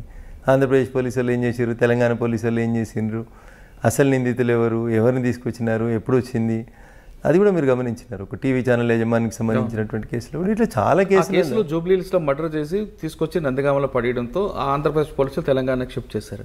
ఇప్పుడు ప్రాపర్ ఇన్వెస్టిగేషన్ జరుగుతుంది అనుకోవచ్చు కదా?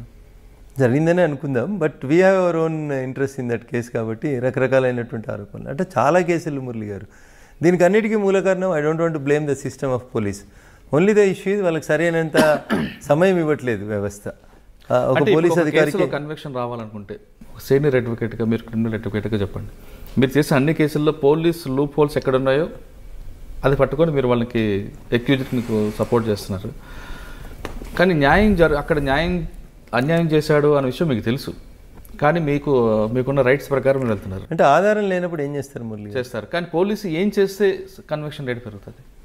సో ఒక అధికారికి ఒకటే కేసు ఇవ్వాలి. ఒక ఎగ్జాంపుల్ కేసుతో చెప్పండి. అదే ఎగ్జాంపుల్తో ఏదైనా ఒక కేసు జరిగింది అనుకోండి, ఒక హత్య లేదా ఒక మానభంగం లేదా ఇంకొక గ్యాంగ్ రేపు లేదా ఒక ఫామ్ హౌస్ మీద ఆ మధ్యలో మీరు సైబరాబాద్ చుట్టుపక్కల రంగారెడ్డి జిల్లా ఉమ్మడి జిల్లా ఉన్నప్పుడు చూసిరు మీరు, అవుట్స్కట్స్లో ఉన్నటువంటి ఫామ్లలో దొంగతనానికి వచ్చి ఆ ఫామ్లలో పనిచేస్తున్నటువంటి సర్వెంట్స్ని మర్డర్ ఫర్ గెయిన్ చేయడము, లేదా అక్కడ ఎవరైనా ఆడపిల్లలు కొంచెం చిన్న పిల్లలు కనబడితే రేప్స్ చేయడము, ఇట్లాంటి కేసులు జరిగినాయి. మా దగ్గర సదాశివపేట దగ్గర ఒక కేసు జరిగింది సార్, అట్లాంటి కేసు. తల్లి కూతురు అందరినీ రేప్ చేయడము, ఒకరి ముందు ఒకరిని రేప్ చేయడము, అట్లా మానవత్వం లేకుండా జరిగినటువంటి ఒక సంఘటన జరిగింది. అట్లా ఒక 5-6 ఇన్సిడెంట్లు జరిగిన తర్వాత మీరు బాచ్పల్లి ప్రాంతంలో ఒక ఎన్కౌంటర్ జరిగింది, మీకు గుర్తుండాలి. తెల్లవారుజామున సురేంద్రబాబు గారు అప్పుడు కమిషనర్గాను రంగారెడ్డి ఎస్పీగా ఉన్నప్పుడు ఒక 5 డెకాయిటర్స్ కొట్టేసినారు. సో ఆ తర్వాత కొంతకాలం మళ్ళీ ఈ ఫామ్ హౌస్ డెకాయిటీలు ఈ గ్యాంగులు కొన్ని ఆగినట్టు కనబడతా ఉంటాయి. ఇప్పుడు మీకు మా ఏరియాలో ముత్తూట్ ఫైనాన్స్ దొంగతనాలు, యూకో బ్యాంక్ అని ఒక బ్యాంకుని పట్టపగలు దోసినారు, 32 లక్షలు దోసుకుపోయినారు పట్టపగలు పటాన్చేరులో. ఆ యూకో బ్యాంక్ కేసు చేసినాం మేము. ముత్తూట్ ఫైనాన్స్ కేసెస్లో కిలోలు బంగారం తీసుకుపోతా ఉన్నారు పగటిపూట వచ్చి. మీరు చెప్తాను ఫస్ట్ కేసులో యూకో బ్యాంక్ కేసులో మీ కేసు బ్రేక్ కావడానికి అసలు ఎంతకాలం పట్టిందో తెలుసా మురళి గారు? చిన్న పిల్లలు, నాట్ ఈవెన్ 25 ఏజ్ గ్రూప్ ఉన్న 4 పిల్లలు కలిసి చేసినటువంటి ఒక క్రైమ్ను బ్రేక్ చేయడానికి పోలీసులకు అసలు ఏం అర్థం కానటువంటి పరిస్థితి. కిలోల బంగారం పోయింది అందులోపల. అసలు ఆ లాకర్లో ఉన్నటువంటి మొత్తం కస్టమర్స్ పెట్టుకున్నటువంటి బంగారం సంచులు కట్టుకొని ఎత్తుకొని పోయినారు వాళ్ళు అందులో పోలీసులు కూడా ఆరోపణలు ఎదుర్కొన్నారు. మొత్తం రికవరీ చేసినారు, కానీ కొంత బంగారమే కోర్టులో పెట్టినారు, మిగతా అంతా ఏదో పంచుకున్నారు, ఇట్లా రకరకాలైనటువంటి ఆరోపణలు వచ్చినటువంటి సందర్భం చూసినాం. అట్లాంటి కేసులలో కూడా there is no scientific evidence. ఇప్పుడు మీరు చెప్తారు ఫస్ట్ కేసులో వాచపల్లి దగ్గర జరిగిన ఎన్కౌంటర్లో, ఆ కేసులో వాళ్ళకి ఏ విధంగా మీరు బయట తీసుకొచ్చారు? ఆ కేసు చేయలేదు నేను, సదాశివపేట గ్యాంగ్ రేప్ ఒకటి చేయడం జరిగింది. ఓకే, అంటే సదాశివపేట గ్యాంగ్ రేప్ కేసుల్లో పోలీసులు కరెక్ట్గా ఎవిడెన్స్ తీసుకురావాలంటే ఏం చేయాలండి? సైంటిఫిక్ ఎవిడెన్స్ మురళి గారు, నేను మళ్ళీ చెప్తా ఉన్నాను, ఒక గ్యాంగ్ రేప్ కానీ ఒక మర్డర్ కానీ జరిగినప్పుడు దాంట్లో మీరు మొత్తం డిపెండ్ అవ్వాల్సింది ఐ ఎవిడెన్స్ ఉండదు సార్. ప్రతి క్రైమ్కి మీకు ఎవరు చూసి చెప్తారు? మీకు మర్డర్ జరుగుతున్నప్పుడు ఎవరు చూస్తారు? నేను కత్తితో పొడుస్తున్నాను చూడండి, కెమెరాలో పెట్టుకొని ఫోటోలు తీయని ఎవరు స్కోప్ ఇవ్వరు కదా. ఇప్పుడు డెకాయిటీలు జరుగుతూ ఉన్నాయి ఫామ్ హౌజులలో. ఏం జరుగుతుంది మురళి గారు? అప్పుడు రాత్రిపూట చీకటి, వెలుతురు ఉండదు, వాళ్ళు ముఖాలకు ముసుగులు వేసుకొని వస్తారు. How you will identify the criminals? Rape జరుగుతుంది ఒక లేడీ మీద, 5-6 ఉంటారు దొంగతనానికి వచ్చిన వాళ్ళు, వాళ్ళు బలవంతంగా అటు ఇటు కాళ్ళు చేతులు కట్టేసి రేప్ చేస్తారు. సో ఎట్లా గుర్తుపడతారు మీరు? అది గుర్తుపట్టాలంటే ఏం చేయాలి? వాళ్ళకి శిక్ష పడాలంటే? శిక్ష పడాలంటే అక్కడ మీరు బేసికల్గా మొదటి నుంచి జరగాల్సింది ఏంటంటే విట్నెస్ని అలర్ట్ చేయాలి, టీఐ పరేడ్ చేయించాలి. ముందు ముద్దాయిల్ని వాళ్ళు ఐడెంటిఫై చేసిన తర్వాత జైల్లో వీళ్ళు ఉన్నప్పుడు టీఐ పరేడ్ అని చేపిస్తారు. సరే మరి చీకట్లో చూసినావు కదా, వెలుతురు లేదు కదా, ఎట్లా గుర్తుపట్టినావు? 100 ప్రశ్నలు వస్తాయి మురళి గారు అక్కడ. సో ఎప్పుడు చీకట్లోనే జరిగాయి సంఘటనలు. వీళ్ళు ఓవర్ కాన్ఫిడెన్స్ అంతా అయిపోయిన తర్వాత వెళ్ళేప్పుడు లైట్లు వేయడము, చూడడము, వాళ్ళు ఒక 2-3 గంటలు అక్కడ గడుపుతారు కాబట్టి you can identify the accused, అదొకటి. ప్లస్ ఎంత పెద్ద నేరస్తుడైనా సంఘటనా స్థలంలో ఏవో కొన్ని క్లూస్ వదిలేసిపోతాడు మురళి గారు.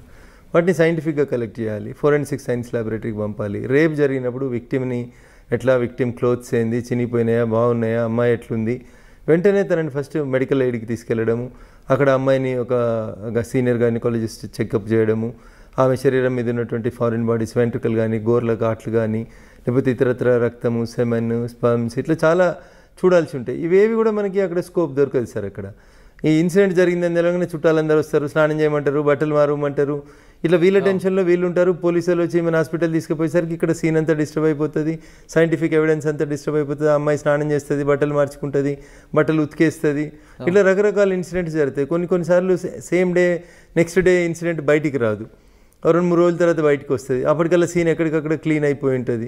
Then how you will collect the evidence? These are all the issues in front of the police. ఇప్పుడు మీరు అన్నట్లుగా సంఘటన జరిగినప్పుడు అదే రోజు సంబంధించిన ఎవిడెన్స్ అంతా కనుక కోర్టుకు ప్రొడ్యూస్ చేస్తే అంటే పోలీస్ గ్యాదర్ చేస్తే శిక్ష పడుతుంది అంటారు. ఛాన్సెస్ కొన్నిసార్లు మీరు అన్నట్లుగా నెక్స్ట్ డే స్నానం చేసో లేదంటే ఇంకోటి జరగచ్చు. మరి కొంతమంది రేపు జరిగిన వారం రోజుల తర్వాత పోలీస్ కంప్లైంట్ ఇస్తుంటారు. మరి అటువంటి సమయంలో ఏం? అది కష్టమే సార్. ఇంకా అది అమ్మాయి చెప్పేటువంటి ఎవిడెన్స్ని బేస్ చేసుకునే పోతుంది తప్ప దాంట్లో you don't find any evidence, scientific evidence దొరకదు సార్. దీంట్లో 2 ప్రాబ్లమ్స్ వస్తాయి. మెజారిటీ రేప్ కేసులు ఎందుకు లేట్గా బయటకు వస్తున్నాయి అంటే ఇంట్లో తెలిసిన తర్వాత, గొడవలు అయిన తర్వాత బయటకు వస్తున్నాయి మురళి గారు. లేకపోతే అసలు బయట చెప్పుకోవడానికి ఏ ఆడపిల్ల కూడా ఇష్టపడతలేదు. అక్కడ బేసికల్గా పరువు పోతుందని, కుటుంబము, అమ్మ నాన్న ఏమనుకుంటారో అని, దాని ఫలితంగా ఆత్మహత్య చేసుకోవాల్సి వస్తుందని, ఇట్లా చాలా రకాలైన కుటుంబం మొత్తం పరువు పోతుందని, మళ్ళీ రేపు ఈ అమ్మాయికి పెళ్లి కాదని, రకరకాలైనటువంటి సమస్యల వల్ల ఉంటాయి. సో అట్లాంటి వాటిల్లో when the matter came before the court, ఆ అమ్మాయి ఎంత కాన్ఫిడెంట్గా నిల్చొని చెప్తుంది, తన పట్ల జరిగినటువంటి అత్యాచారాన్ని ఆమె కోర్టులో చెప్పగలుగుతుందా? దట్ ఈస్ విత్ ఇన్ ద 4 వాల్సే జరుగుతుంది. అందరు అడ్వకేట్లని, మిగతా వాళ్ళందరినీ, కేసుకి సంబంధం లేని వ్యక్తులందరినీ బయటికి పంపించే కేసు ట్రయల్ నడుపుతారు. కానీ అది అంత ఈజీగా కన్విక్షన్ రాదు. అమ్మాయి కొంత ఎడ్యుకేటెడ్ అయ్యి ఉండి తనకు జరిగినటువంటి అన్యాయాన్ని పూసగుచ్చినట్టు జడ్జి గారికి చెప్పి కన్విన్స్ చేయగలగడంతో పాటు అక్యూజ్ని ఐడెంటిఫై చేయడం అనేది మోర్ ఇంపార్టెంట్. అది డే లైట్లో జరిగిందా, చీకట్లో జరిగిందా, ఎట్లా గుర్తుపట్టినామని చెప్పడానికి మనకు ఒక స్కోప్ ఉండాలి. లేదు ఆ సంఘటన జరుగుతున్నప్పుడు మనం ఏమైనా ఎదురుదాడి చేసినామా, తిరుగుబాటు చేసినామా, ఆ తిరుగుబాటులో ఆ వ్యక్తికి ఏమైనా గాయాలైనాయా శరీరం మీద, these are all things to be taken into consideration. కొన్నిసార్లు ఆడపిల్ల ఇట్లా శరీరాన్ని రక్కుతుంది, ఆ గోర్లలోకి ఏమైనా వచ్చిందా, ఆ గోర్లలో ఏమైనా ఎదురుగున్నటువంటి ముద్దాయి యొక్క స్కిన్ వచ్చిన DNA టెస్ట్కి పంపించి తీసుకోవచ్చు కదా మురళి గారు. సో ఎవిడెన్స్ చేయాలంటే చాలా బాగా చేయొచ్చు, చాలా ప్రకారం చేయలేకపోతున్నారు. పని ఒత్తిడి బేసికల్గా నేను అనేది. తర్వాత మీరు చేస్తున్న అన్ని కేసులు చెప్పుకొచ్చారు. ఒక కేసులో పోలీసు కరెక్ట్గా ఎవిడెన్స్ ఉంది కాబట్టి నేను ఆ అక్యూజ్డ్కి అంటే మీ క్లయింట్కి న్యాయం చేయలేకపోయిన కేసు ఏముందా? ఇదే ఇప్పుడు నేను చెప్పిన ఈ సదాశివపేట గ్యాంగ్ రేప్ కేసు లోపల కొంత మోరల్ కన్విక్షను, కొంత తల్లి కూతురు ఇద్దరిని రేప్ చేయడము, ఆ అమ్మాయి చిన్న అమ్మాయి 14 years 9th class student. So వీళ్ళేమో రాక్షసులాగా పడి దారుణమైనటువంటి సంఘటన. అమ్మ నాన్న కూతురు ముగ్గురే ఉన్నారు ఆ ఫామ్ హౌస్లో. దాంట్లో తల్లిని రేప్ చేసి, కూతురుని రేప్ చేసి, భర్తను కట్టేసి, కొట్టి తెల్లవారుజామున 4 దాకా వాళ్ళతో ఛాయ్ పెట్టించుకొని తాగి రాక్షసానందం పొంది పోయినారు. సో దాంట్లో పోలీసు వాళ్ళు కొంత తెలివిగా బిహేవ్ చేసినారు. ఆ 9th class అమ్మాయి అయినప్పటికీ కూడా she stood in front of the court. So that is the case where I felt something bad. మోరల్గా కూడా నేను సరేలేనేమోలే అంత ఆర్గ్యూ చేయడం కూడా కరెక్ట్ కాదేమో అన్నట్టు ఒక రకంగా జడ్జి గారి ఫీలింగ్స్ కూడా చూస్తూ ఉంటే బెంచ్ మీద నుంచి ఈ కేసును ఆర్గ్యూ చేయడం అవసరం అనేటువంటి రీతిలో రాహభావాలు కనబడ్డము. సో నేను ఎంత కన్విన్స్ చేసే ప్రయత్నం చేసినా ఇంకా నాకు అర్థమైపోయింది the mood of the court is something different అని అనుకున్నప్పుడు మనం కూడా ఏం చేస్తాం మురళి గారు, సరే మనం ప్రయత్నం చేసాం, బ్యాడ్ లక్ ఆ పిల్ల ఎవిడెన్స్ గట్టిగా చెప్పింది కాబట్టి ఎదవలు పోతున్నారు అనుకుని వదిలేయాల్సి వచ్చింది తప్ప తర్వాత వాళ్ళు పూర్తిగా కన్విక్షన్ పడింది, వాళ్ళకి లైఫ్ పడింది, దే ఇన్ ద జైల్లో ఉంది. ఓకే. తర్వాత మీరు అన్నట్లుగా మోరల్స్ అంటే మీకు మీలో ఉన్న మానవత్వం ఒక్కసారి బయటకు రావడం అంటే ఆ పిల్ల ఎవిడెన్స్ చెప్తూ ఏడ్చిన సందర్భం లోపల చూస్తే ఏ క్రిమినల్ అడ్వకేట్ కూడా కొంత క్రాస్ చేసే సమయంలో ఇబ్బంది పెడతాడు. ఆ చిన్నపిల్ల తెలియకుండా అంకుల్ ఇట్లా చేసినారు అట్లా చేసినారని విట్నెస్ బాక్స్లో నిల్చొని చెప్తున్నప్పుడు ఆ పిల్లకి జరిగినటువంటి అన్యాయాన్ని గురించి వింటున్నప్పుడు జనరల్గా ప్రతి ఇంట్లో స్త్రీలు ఉంటారు కాబట్టి కొంచెం ట్రయల్ చేసేటప్పుడు మనకెంత అమ్మాయిని క్రాస్ చేయాలని ఉన్నప్పటికీ కూడా ఆ అమ్మాయి బాక్స్లో నిల్చొని అంకుల్ నాకు తెలియదు అంకుల్ ఇట్లా అవుతుందని ఇట్లా చేసినారు అట్లా చేసినారని అంటున్నప్పుడు కొంచెం ఎక్కడో ఒక దగ్గర మనిషి అనేటువంటి కొంత ఫీల్ వచ్చినప్పుడు you can do proper justice there Murali garu. Okay సరే, ఇక మనం లేటెస్ట్గా దిశ కేసు వరకు వస్తే దిశ కేసు సంబంధించిన విషయాలు మాట్లాడే ముందు మీరు ప్రొఫెషనల్ అడ్వకేటా, కమర్షియలా, సర్వీస్ మోటవా? సో నేను చేసిన మొట్టమొదటి మర్డర్ కేసు అని మీకు ఇందాక చెప్పినాను కదా మురళి గారు, దాంట్లో నేను ₹1 తీసుకోలేదు. ఉల్టా వాడు జైల్లో ఉంటే వాళ్ళ పేరెంట్స్ పట్టించుకోకపోతే రిలీజ్ అయిన రోజు బస్కిరాయిలు ఇచ్చి ఊరికెళ్ళి బుద్ధిగా బతుకమని చెప్పి పంపించినాను సార్. అట్లా ఇట్ ఆల్ డిపెండ్స్. మొత్తం త్యాగమే చేస్తామంటే త్యాగం చేస్తామని చెప్పను మురళి గారు, ఎందుకంటే నాకు కడుపు ఉంది, నాకు కుటుంబం ఉంది, బతకాలనే ఆశ ఉంది కాబట్టి. సో ఎవరికైతే పేయింగ్ కెపాసిటీ లేనటువంటి పేద ప్రజలు ఉంటారో, నిజంగా రఘునందన్ రావు మా తరఫున వచ్చి నిల్చుంటే మాకు న్యాయం జరుగుతుందని చాలామంది వచ్చి అడుగుతూ ఉంటారు. అట్లాంటి కేసులలో I don't expect anything Murali గారు. ఇప్పుడు మురళి గారికి పేయింగ్ కెపాసిటీ బాగుంది, బయట దగ్గర 1,00,000 తీసుకునే దగ్గర మురళి గారి దగ్గర 10 లక్షలు తీసుకోవచ్చు అనుకుంటే ఐ చార్జ్ హిమ్ 10 lakhs. ఎందుకంటే you have that paying capacity. ఇష్టం ఉంటే ఇవ్వండి, లేదంటే చాలామంది అడ్వకేట్లు ఉన్నారు వెళ్ళండి అన్నప్పుడు వాళ్ళు ఫీల్ అవుతారు. ఏమన్నారే మీరైతేనే కేసు గెలుస్తామనే విశ్వాసం కొద్ది వచ్చినాం సార్, మీరు ఎంత అడిగినా ఇస్తాం సార్ అన్నప్పుడు వీ విల్ టేక్ మనీ. అక్కడ అట్లాంటి కేసులలో తీసుకుంటాను. నాకు అంత మొహబ్బత్ ఏముండదు, ఎందుకంటే తప్పు చేసినాడని నేను ఫీల్ అవుతున్నాను కాబట్టి I will charge him like anything. ఎందుకంటే నా అవసరం చెప్పి నేరం చేసి మీ దగ్గరకు వస్తే మీరు కాపాడతారా? నేను అట్లా కూడా చెప్పలేదు మురళి గారు మీకు. నేనేం చెప్పినా, నేను వకాలత్ అనేది నా ప్రొఫెషన్. మేము ఓత్ తీసుకున్న రోజు మాకేం చెప్తారు, మీరు ఎవరి తరఫున వకాలత్ ఫైల్ చేస్తే అతను ఓన్లీ నేరం ఆరోపించబడినటువంటి వ్యక్తి అనే మీ ఆర్గ్యుమెంట్స్ ఉండాలి తప్ప అతను నేరం చేసి నువ్వు నమ్మితే నువ్వు కేసు ఆర్గ్యూ చేయలేవు అని చెప్తారు మురళి గారు. అందుకని మేము వకాలత్ ఫైల్ చేసేటప్పుడే నా క్లయింట్ నిర్దోషనే వకాలత్ ఫైల్ చేసి ఆర్గ్యూ చేస్తాం. నేను మనస్ఫూర్తిగా మీరు నేరం చేసినని నమ్మినా అనుకోండి, నా మనసు నమ్మింది అనుకోండి, ఇందాకటి కేసులో చెప్పినట్టు ఆ అమ్మాయి వచ్చి విట్నెస్ బాక్స్లో అంకుల్ అనగానే గుండె కరిగిపోతే you can't argue your case properly. So అట్లా అన్ని కేసులని డబ్బుతో లింకప్ చేయలేము మురళి గారు. డబ్బు అవసరం ప్రాక్టీస్ చేసే అడ్వకేట్లకి. చేస్తున్న పరిణామక్రమంలో డబ్బు వస్తుంది, మాకు వద్దని రాదని చెప్పలేను మేము. కొందరు నిజంగా తెలిసి డబ్బు ఎక్కువ ఉండి క్రైమ్ చేసిన వాళ్ళు వస్తారు. మాకు కూడా తెలుసు వీడు క్రైమ్ చేసినట్టు ఉన్నాడని అనుమానం ఉంటుంది. But it is our profession కాబట్టి we will defend that gentlemen. అంటే మర్డర్లు చేసి రేప్ చేసి ఎవరైనా మీ దగ్గరకు వచ్చారా? చాలా కేసులు వచ్చారు. సరెండర్ చేయండి అన్న పోలీసు వాళ్ళు కొడతారు, కొంచెం దెబ్బలు దాక్కుండా చూడండి అని అట్లా. ఇప్పుడు మీరు చెప్పిన షామీర్పేట ఎన్కౌంటర్ దగ్గర నుంచి మొదలుకుంటే చాలా కేసులలో వాళ్ళకు కాన్ఫిడెన్స్ అన్నట్టు. రఘునందన్ రావు దగ్గరికి పోతే దెబ్బలు పడకుండా, ఎన్కౌంటర్ కాకుండా మనల్ని కాపాడుతాడు అనేటువంటి ఒక విశ్వాసం ఉంటుంది. కానీ అటువంటి విశ్వాసం వాళ్ళలో నమ్మకం పెరిగింది కొద్ది క్రైమ్ రేట్ పెరుగుతుందని కూడా వాదన ఉందండి. సో ఆయన ఎవరు ఎంకరేజ్డ్ క్రైమ్ మురళి గారు? నా దగ్గరకు వచ్చినటువంటి క్లయింట్లను మీరు అందరినీ చూడండి, తర్వాత కేసు అయిపోయిన తర్వాత అయినా వాళ్ళని కొంచెం మార్చి సమాజానికి ఉపయోగపడే రీతిలోనే డైవర్ట్ చేస్తా ఉన్నాను తప్ప బాబు నీ దగ్గర 10 లక్షలు ఉన్నాయా, ఇంకో మర్డర్ చేసిరాపో నేను కాపాడుతాను ఎప్పుడు చెప్పను నేను ఎవరికి. సో నీకు భార్య ఉంది, ఒక కూతురు ఉంది, ఒక కొడుకున్నాడు, నీకు లైఫ్ పడ్డది అనుకో, ఇప్పుడు నీ ఏజ్ ఎంత, నీ కూతురు ఏజ్ ఎంత, ఇవన్నీ ఆలోచించుకో. సరే క్షణిక ఆవేశంలో చేసినావు, ఈ తప్పులోంచి నేను బయటికి తీసుకొస్తాను. But it should not be your profession అని నేను చెప్పేంతవరకు చెప్తాను మురళి గారు. సో మారే వాళ్ళు మారుతారు, మారని వాళ్ళు కత్తి పట్టినప్పుడు కత్తికే, తుపాకి పట్టినప్పుడు తుపాకి అన్నట్టు బలైపోతూనే ఉంటారు వాళ్ళు. వాళ్ళని మనం ఏం చేయాల్సిన అవసరం లేదు. అలాగే మీ క్లయింట్లు ఎవరైనా బలైపోయిన పోతూనే ఉంటారు చాలా మంది. ఇంకా ఎవరో చెప్పండి, ఇంక పేర్లు వద్దులేండి మురళి గారు. నేను చెప్తున్నాను కదా, కత్తి పట్టినప్పుడు కత్తికే పోతాడు. ఇప్పుడు 307 ఉందనుకోండి మురళి గారు, నేను మిమ్మల్ని పొడిచాను, 4 గాయాలైనాయి, మీకు మీ అదృష్టం బాగుంది, మీరు బతికి వచ్చారు, రేపు మీకు నా మీద రివెంజ్ తీసుకోవాలని ఉంటుంది కదా. ఏదో ఒక రోజు సమయం కోసం ఎదురు చూస్తుంటారు కదా. నా బలహీన క్షణంలో నేను మీకు దొరికినప్పుడు మీరు చంపేసిపోతారు నన్ను. సో అట్లే జరుగుతూ ఉన్నాయి చాలా క్రిమినల్ కేసులలో. సంవత్సరాలు ఎవిడెన్సెస్ పెండింగ్ అవుతుంటే కోర్టుకు వస్తున్నప్పుడు అవకాశం కోసం ఎదురు చూస్తున్నారు, కొట్టేస్తున్నారు. సో దట్ ఈస్ మెర్సిలెస్ అనిపిస్తుంది, బట్ తప్పదు ఇంకా. ఓకే, ఇప్పుడు మనం లేటెస్ట్గా జరుగుతున్న కేసు గురించి వస్తామంటే దిశ కేసు. దిశ కేసులో అంత దారుణంగా ఆ నలుగురు వ్యక్తులు అత్యాచారం చేసి హత్య చేయడం అన్నది మొత్తం ప్రపంచం అంతా తప్పుపట్టింది. ఫస్ట్ ఆ దిశ కేసు సంబంధించింది మీ ఒపీనియన్ చెప్పండి. So it is a failure on the part of the సిస్టంలో జరిగినటువంటి ఫెయిల్యూర్స్.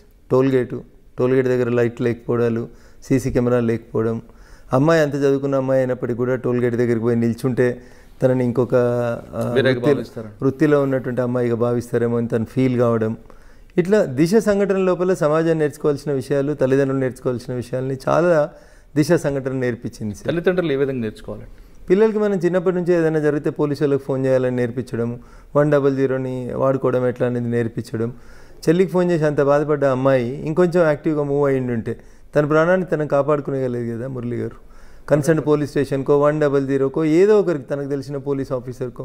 కానీ మన వ్యవస్థ ఎట్లా తయారైంది మురళి గారు అంటే పోలీస్ స్టేషన్కి వెళ్ళడం అంటేనే అదేదో తప్పు చేసినట్టు, చెడ్డోళ్ళు మాత్రమే పోలీస్ స్టేషన్కి వెళ్తారు అని చిన్నప్పటి నుంచి పిల్లలకు నేర్పించడం అనేది కొద్దిగా బాధాకరమైనటువంటి విషయం.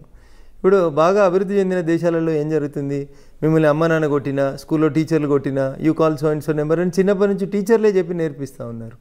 సో అంత బాగా చదువుకున్న అమ్మాయి, అంత మెరిటోరియస్ స్టూడెంట్ అయినటువంటి అమ్మాయికి 100 కాల్ చేయాలన్న ఆలోచన ఆ నిమిషం రాలేదు చూడండి.